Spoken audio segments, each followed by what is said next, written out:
Hədiyyələşmək incə ruhlu möminlərin ülvi hisslərlə ikram edərək qəlbləri sevindirdikləri feyzli və bərəkətli bir əməldir.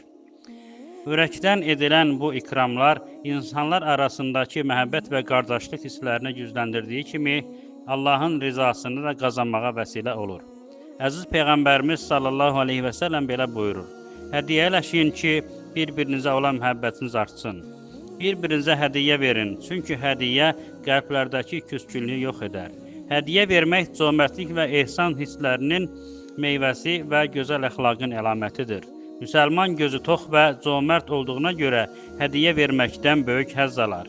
Bir insanı sevindirib duasını almaq onun üçün böyük bir təsəllidir. Rasulullah sallallahu aleyhi və səlləm hədiyyələşməyi təşviq edir, hər fürsətdə hədiyyə verir və hədiyyə qəbul edirdi. Belə ki, Həzrət Ayşə anamız Rasulullah hədiyyəni qəbul edər və onun qarşılığında hədiyyə verərdi demişdi. Əziz Peyğəmbərimiz ona göndərilən bir şeyin sədəqə yoxsa hədiyyə olduğunu soruşub öyrənir. Əgər sədəqədirsə, onu qəbul etməyərək səhabənin möhtac olanlarına göndərirdi. Çünki sədəqədən istifadə etmək Allah Rəsuluna və ailəsinə halal buyurulmamışdır. Göndərilən şey hədiyyədirsə, ondan həm özü alır, həm də əshabının ehtiyacı olanlarına verirdi.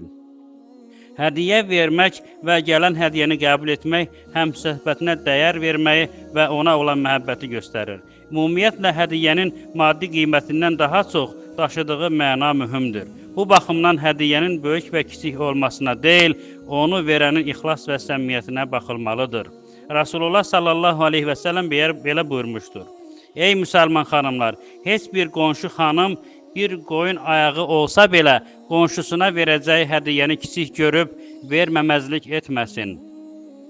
Əgər ayaq və ya kürək əti yeyilməyə dəvət edilsəm belə dərhal gedərəm. Kölələr arpa çörəyinə dəvət etsələr belə Rasulullah sallallahu aleyhi və səlləm buna biganə qalmaz və dəvətlərini qəbul edərdi. Deməli, alarkən də, verərkən də hədiyyəni kiçik görməmək lazımdır. Çünki hər kəsin maddi imkanına görə hədiyyələşməsi ədəbdəndir. Hədiyyəyə imkan nisbətində hədiyyə ilə qarşılıq verməyə çalışılmalıdır. Lakin bu barədə də imkanı olmadığı halda sıxıntıya girmək doğru deyildir. Hədis şərifdə belə buyurulur: Sizə birisi hədiyyə verərsə, ona qarşılıq verin. Verməyə bir şey tapmasanız, ona dua edin. Hədiyyələşmə yaxından uzağa doğru olmalıdır.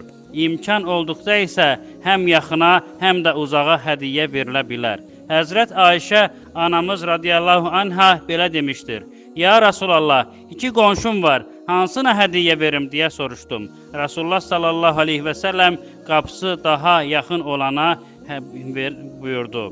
Hədiyyələşmədə hər hansı bir mənfəət güdülməməli, yalnız Allah rizası üçün edilərək ixlas və səmimiyyətlə davranılmalıdır. Rasulullah sallallahu aleyhi və səlləm Allah rizası üçün verilməyən hədiyyələrin qəbul edilməsini qadağan etmişdir.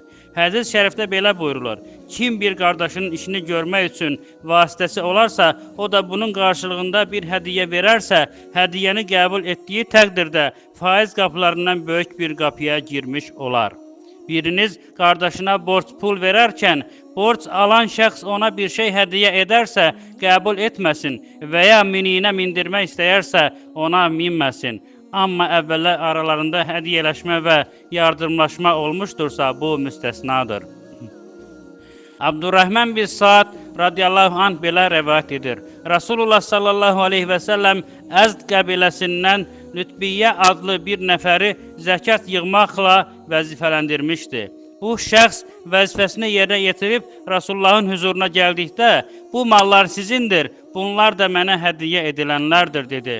Bunu eşidən Rasulullah sallallahu aleyhi və səlləm minbərə qalxdı və Allah'a həmd etdikdən sonra belə buyurdu: Allah Taala'nın mənim iradəmə verdiyi işlərdən birinə sizdən birini vəzifələndirirəm. Sonra da həmin şəxs qayıdıb gəlir və mənə deyir ki, bunlar sizə aid olanlar, bunlar da mənə hədiyyə edilənlərdir.